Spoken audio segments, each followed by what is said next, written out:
ஹாய்ஸ் நான் ஜஸ்வானா. இன்னைக்கு நம்ம எத பத்தி பார்க்க போறோம் அப்படின்னு பார்த்தீங்கன்னா, 3 BHK படத்தோட ட்ரெய்லர் வெளியாயிருக்குது.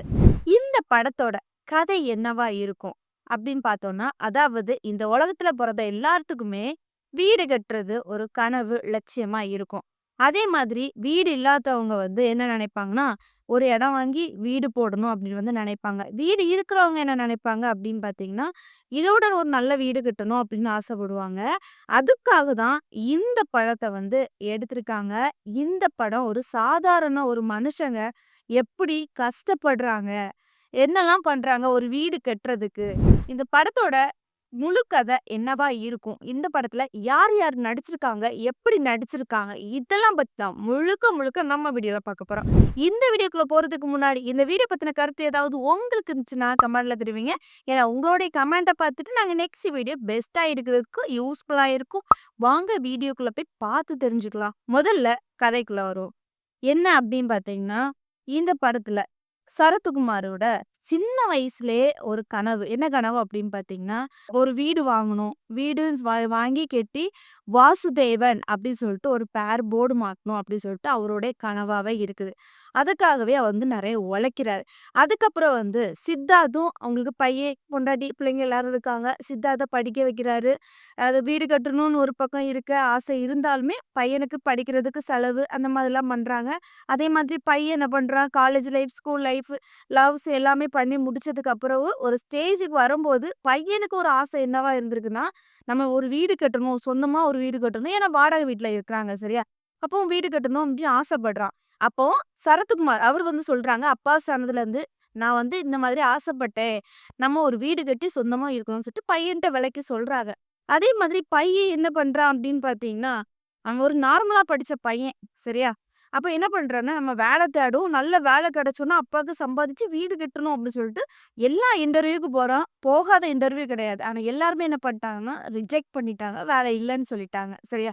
அதுக்கப்புறம் நம்ம சித்தார்த் என்ன பண்றாரு அப்படின்னு பார்த்தீங்கன்னா, புடிச்ச வேலை கிடைக்காம, கிடைச்ச வேலையாவது பார்ப்போம். அதுலயாவது செட்டில் ஆயிரலாம் அப்படின்னு நினைச்சுட்டு, எல்லா வேலைக்கும் போறான். உதாரணத்துக்கு சொல்லணும் அப்படின்னு பார்த்தீங்கன்னா, கல்லு உடைக்கிறதுலேருந்து எல்லா வேலையுமே பார்க்காத இடம் கிடையாது. எல்லாம் தெரு தெருவா அலைஞ்சு பார்க்குறான், சம்பாதிக்கிறான். இப்படி ஃபேமிலி ஒரு பக்கம் சம்பாதிக்கிறாங்க. அதுக்கப்புறம் அவங்க அம்மா என்ன பண்றாங்கன்னா, "சரி நீங்களும் சம்பாதிக்கிறீங்கள்ல, நானும் உங்களுக்கு சம்பாதிச்சு தாரேன். என்னுடைய பங்கு அந்த வீட்ல இருக்கட்டும்னு" சொல்லிட்டு அவங்க அம்மா சம்பாதிக்கிறாங்க.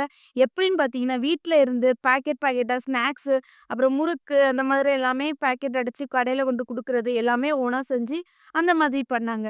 அதுக்கப்புறம் தங்கச்சி என்ன பண்றாங்க அப்படின்னு பார்த்தீங்கன்னா, "சரி நீங்க எல்லாருமே கஷ்டப்படுறீங்களா டாடி, அண்ணா, அம்மா இப்போ நானும் கஷ்டப்பட்டு உங்களுக்கு சம்பாதிச்சு தரேன்" சொல்லிக்கிட்டு, தங்கச்சி என்ன பண்றா, கால் சென்டர்ல வேலை பார்க்குறா. அதே மாதிரி வேலை பார்த்து நைட்டு பகலுமா வேலை பார்த்து என்ன பண்றா, அதுக்குள்ள சம்பளத்த குடுக்குறா. இப்படி இவங்க ஒரு பக்கம் பைசா சேர்த்து வச்சு இருக்கவும், என்ன நடக்குது அப்படின்னு பார்த்தீங்கன்னா, ஒரு குடும்பத்துல ஒரு பொண்ணா இருக்கிறாங்கனாலே கண்டிப்பா கல்யாணம் நடத்தி வச்சு தானே தீரணும். அதே மாதிரி அந்த பொண்ணுக்கு என்ன பண்றாங்கன்னா, ஒரு நல்ல வரன் வருது. அந்த நல்ல வரன முடிக்கிறாங்க. முடிச்சு என்ன பண்றாங்கன்னா, பாதி பைசா அந்த கல்யாணத்துக்கே போயிருது. சரியா? அப்ப என்ன பண்றாங்கன்னா, ல வீடு கட்டுற பிளான் என்ன ஆகுதுன்னா, டிலே ஆகுது. டிலே ஆனதுக்கு அப்புறம் என்ன பண்றாங்கன்னா, கல்யாணத்தெல்லாம் முடிச்சுட்டு, சரி இனி அடுத்தது உழைச்சிட்டு வீடு கட்டலாம் அப்படின்னு சொல்லிட்டு என்ன பண்றாங்க, மறுபடியும் வீடு கட்டுறதுக்கு உழைக்கிறாங்க. உழைச்சதுக்கு அப்புறம் என்ன ஆகுது அப்படின்னு பார்த்தீங்கன்னா, சரத்குமார் ஹாஸ்பிட்டல்ல அட்மிட் ஆகுறாங்க. அவங்களுக்கு ஏதோ ஒரு நோய் சம்திங் சரியா? சும்மா சாதாரணமா ஒரு நார்மல் மனுஷன் அ சாதாரணமா ஹாஸ்பிட்டல் போயிட்டு, சரி வருவோம் அப்படின்னு சொல்லும்போதே ஒரு 5,00,000 கிட்ட செலவாயிரும். கண்டிப்பா ஒரு நோயின்னு இருக்கும்போது ஆயிரும்ல. அதே மாதிரி சரத்குமாருக்கும் சொல்லவே கண்டிப்பா பைசா 5,00,000 மேல ஆயிருக்கும். அப்ப என்ன பண்றாங்கன்னா, மறுபடியும் இந்த வீடு கட்டுற பிளான தள்ளி வைக்கிறாங்க. மறுபடியும் கஷ்டப்படுறாங்க. கஷ்டப்பட்டு உழைக்கிறாங்க. கடைசி என்ன நடக்குது அப்படின்னு பார்த்தீங்கன்னா, எல்லா படங்கள்னால ஹீரோ ஜெயிக்க தானே செய்வாங்க. அதே மாதிரி கஷ்டப்பட்டா எதுனாலும் பண்ண முடியும் அப்படின்னு தான் இந்த படத்தோட கதையும் அமைஞ்சிருக்குது. அதே மாதிரி சித்தார்த் சொல்றாங்க, "எங்க அப்பாவுக்கு பல வருஷம் கனவு. எனக்கு 34 வருஷம் கனவு" அப்படின்னு சொல்றாங்க. அதாவது 34 வருஷம் வரைக்கும் அவங்க ஆசைப்பட்டுருக்காங்க. வீடு கட்டணும், சொந்த வீட்டுக்கு போணும் அப்படின்னு ஆசைப்பட்டாங்க. அதே மாதிரி அவங்க ஆசைப்பட்டது மாரி, அவங்க அப்பா ஆசைப்பட்டது மாரி கஷ்டப்பட்டு சித்தார்த் கடைசியா வீடு கட்டி குடுத்துருவாரு. இப்படிதான் இந்த படத்தோட கதை அமைஞ்சிருக்குது. இப்போ இந்த படத்தோட என்னோட ஒரு சின்ன கருத்து என்ன அப்படின்னு பார்த்தீங்கன்னா, அ ஒரு கஷ்டப்பட்ட ஃபேமிலி கண்டிப்பா ஒரு சாதாரண ஒரு சின்ன வீடாவது கட்டி இருக்கணும் அப்படின்னு வந்து ஆசைப்படுவோம்ல. அதே மாதிரி தான் இந்த படத்தோட அதாவது ஒரு நார்மல் லைஃப் பீப்பிளோட வாழ்க்கை இந்த மாதிரி தான் இருக்கும். இந்த அளவுக்கு ஆசைப்பட்டு, கஷ்டப்பட்டு வீடு கட்டுறாங்க. அதனுடைய எடுத்துக்காட்டா தான் இந்த படத்தோட நம்ம எல்லாத்துக்குமே காமிச்சிருக்காங்க. அதே மாதிரி நம்ம டைரக்ட்டா சொல்லப்போனா, ஒரு ஃபேமிலியோட லைஃப் கதைய எடுத்து இந்த படத்துல மக்களுக்கு காட்டுறாங்க. என்ன பொறுத்தவரைக்கும் இந்த படத்த வந்து வேற லெவல் மாஸ் படம் தான் சொல்லுவேன். எனக்கு இத பார்க்கும்போதே இந்த படம் கண்டிப்பா ரிலீஸ் ஆகுன டைம்ல நான் பார்க்கணும் அப்படின்னு தான் வந்து ஆசைப்படுறேன். இப்போ உதாரணத்துக்கு சொல்லணும் அப்படின்னு பார்த்தீங்கன்னா, சித்தார்த்தோட நடிப்பு அவ்ளோ ரியலா இருக்கும். அதாவது சித்தார்த்துக்கு வந்து இந்த படம் 40வது படம் சரியா? சித்தார்த் வந்து இந்த படத்துல எப்படி நடிச்சிருந்தாரு அப்படின்னு பார்த்தீங்கன்னா, ஓவர் ஆக்டிங் பண்ணாம ஒரு ஃபேமிலியா கஷ்டப்பட்டு எந்த மாதிரி பண்ணாரோ, அது அந்த அளவுக்கு வந்து ரியலிஸ்டிக்கா நடிச்சிருந்தாரு. அது மட்டும் இல்லாம, இந்த படத்துல வந்து ஒரு மகன் கேரக்டர்ல அழகா நடிச்சிருந்தாங்க. வேற லெவல்.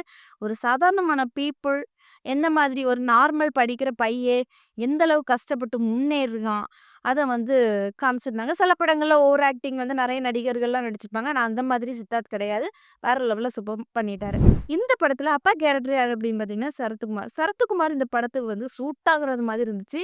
ஒரு அப்பாவா, சாதாரண மனுஷனா எந்த அளவுக்கு நடிக்க முடியுமோ இறங்கி நடிச்சிருந்தாரு.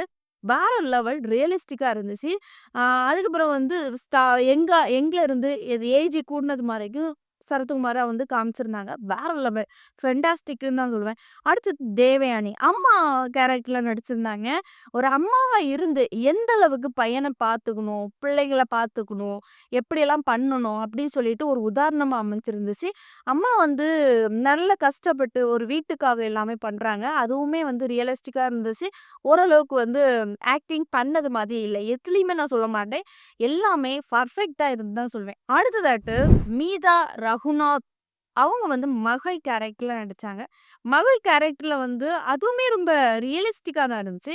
மகளா இருந்து என்ன மாரி சப்போர்ட்லாம் பண்ணுவாங்களோ, அந்த இத பண்ணியிருந்தாங்க. சரியா? அப்புறம் கல்யாணம் பண்ணி, அங்க போகுறது மாதிரி, அங்கருந்து அப்பா, அம்மாக்காக ஃபீல் பண்றது எல்லாமே வந்து செம்ம வேற லெவல்ல. அடுத்தது யோகி பாபு. யோகி பாபு இந்த படத்துல வந்து கண்டிப்பா எது கூப்ட்டுருப்பாங்க? காமெடிக்கு தான். படம்னாலே காமெடி இருக்கும்ல. அதே மாதிரி இந்த படத்துக்கு காமெடி இருக்கணும்னு சொல்லிட்டு யோகி பாபு கூப்ட்டு வந்தாங்க. யோகி பாபு சொல்லவே வேண்டாம். இதுல வந்து லைட்டா தான் ஒரு சீன்ல தான் வந்திருப்பாரு. பட் படத்துல வந்து மாஸா வந்து என்ட்ரி குடுத்திருப்பாருன்னு நெனைக்கிறேன். கண்டிப்பா அவருடைய காமெடி வந்து சூப்பரா இருக்கும். ஒரு குறையும் சொல்ல முடியாது. சரி அடுத்ததாட்டு இந்த படத்தோட இயக்குனர் யாரு அப்படின்னு பார்த்தீங்கன்னா, ஸ்ரீ கணேஷ். அடுத்ததா தயாரிப்பாளர் யாரு அப்படின்னு பார்த்தீங்கன்னா, அருள் விஸ்வா. ஆ இவங்கலாம் சொல்லப்போனா, படத்த பார்த்து, பார்த்து ரொம்ப செதுக்கி வச்சு இந்த படத்த கதையமைச்சு எடுத்திருக்காங்க. பட் இவங்கள பாராட்டணும். கண்டிப்பா எல்லாரும் இந்த வீடியோ பார்க்குறீங்க அப்படின்னு பார்த்தீங்கன்னா, பாராட்டிருங்க. அந்த அளவுக்கு சூப்பரா இருந்துச்சு. சரி அடுத்தது இசை யாரு அப்படின்னு பார்த்தீங்கன்னா, அம்ரித் ராம்நாத். அவங்க தான் இசையமைக்கிறாங்க. இந்த படத்தோட ரிலீஸ் டேட் எப்போ அப்படின்னு பார்த்தீங்கன்னா, ஜூலை 4ஆம் தேதி. அதுவும் எந்த மொழிகள்லலாம் ரிலீஸ் ஆகுது அப்படின்னு பார்த்தீங்கன்னா, தமிழ், தெலுங்கு மொழிகள்ல ரிலீஸ் ஆகுது. இப்போ இனி அடுத்ததாட்டு இந்த படம் நீங்க வந்து இந்த படத்தோட கதை என்னவா சொல்றீங்கன்னா, இது கஷ்டப்பட்டு வீடு கட்டுற கதையாலாம் இருக்குது. அப்ப ஏன் இந்த படத்தோட பேர் வந்து டிஃப்ரெண்ட்டா வச்சிருக்காங்க? அதாவது என்ன பேரு அப்படின்னு பார்த்தீங்கன்னா, 3BHK அப்படி வச்சிருக்காங்களே! ஏன் இப்படி பண்ணியிருக்காங்க? அப்படின்றது உங்களுக்கு ஒரு கேள்வி எழும்பலாம். சரியா? இதுக்கு நான் உங்களுக்கு விளக்கி சொல்றேன். அதாவது இந்த 3BHKன்னு சொல்லிட்டு ஒரு பேர் வச்சிருக்காங்கல்ல. இத நான் ரிசர்ச் பண்ணும்போது, அதாவது நான் எல்லா இடத்துலயுமே இந்த பேர போட்டு நான் வந்து சர்ச் பண்ணி, பிளான் பண்ணி என் மைண்ட கசக்கி புசக்கி எடுத்து உங்களுக்கு வந்து நான் சொல்ல வரேன். என்ன அப்படின்னு பார்த்தீங்கன்னா, அந்த 3Bன்னு சொல்லிக்கிட்டு இருக்குல்ல, இதுக்கு வந்து 3 பெட்ரூம் சரியா? ஹைட்ஸ்ன்னு இருக்குல்ல, ஒரு ஹால், ஒரு கிச்சன் சரியா? இதுதான் அதனுடைய மீனிங். இது என்ன பொறுத்தவரைக்கும். ஆ ஏன்னா, அவங்க வந்து வாடகை வீட்ல இருக்குறாங்க. வாடகை வீடுன்னு சொல்லும்போது, ஒரு சின்ன வீடா தான் இருக்கும். ஒரே ஒரு ஹாலு, ஒரு கிச்சன் மட்டும் தான் இருக்கும். பெட்ரூம் கூட இருக்காது. அப்போ வாடகை வீட்ல இருக்கிறோம் அப்படின்னு பார்த்தீங்கன்னா, நம்ம ஆசைப்படுறது வந்து இந்த மாதிரி தான் 3 பெட்ரூம் இருக்கணும், ஒரு ஹால் இருக்கணும், ஒரு கிச்சன் இருக்கணும். இப்படி எல்லாமே நம்ம வந்து ஆசைப்படுவோம். அதே மாதிரி தான் இவங்க ஒரு பெரிய வீடு கட்டணும்னு ஆசைப்பட்டாங்கல்ல, அதுலயும் இது வந்து ஆசைப்பட்டுருப்பாங்க. அதனால தான் இந்த 3BHK அப்படின்னு சொல்லிட்டு பேர் வச்சிருக்கிறாங்க. இந்த படத்தோட முழுப்ப என்னவா இருக்கும்? உங்களுடைய கருத்த கமெண்ட்ல சொல்லுங்க.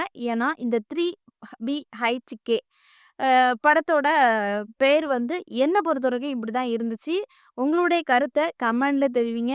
இந்த படம் வந்து ஜூலை 4ஆம் தேதி ரிலீஸ் ஆகுது. யாரெல்லாம் மிஸ் பண்ணாம பார்ப்பீங்க? அதையுமே கமெண்ட்ல சொல்லுங்க. நெக்ஸ்ட் வீடியோல சந்திக்கிறேன். பாய்.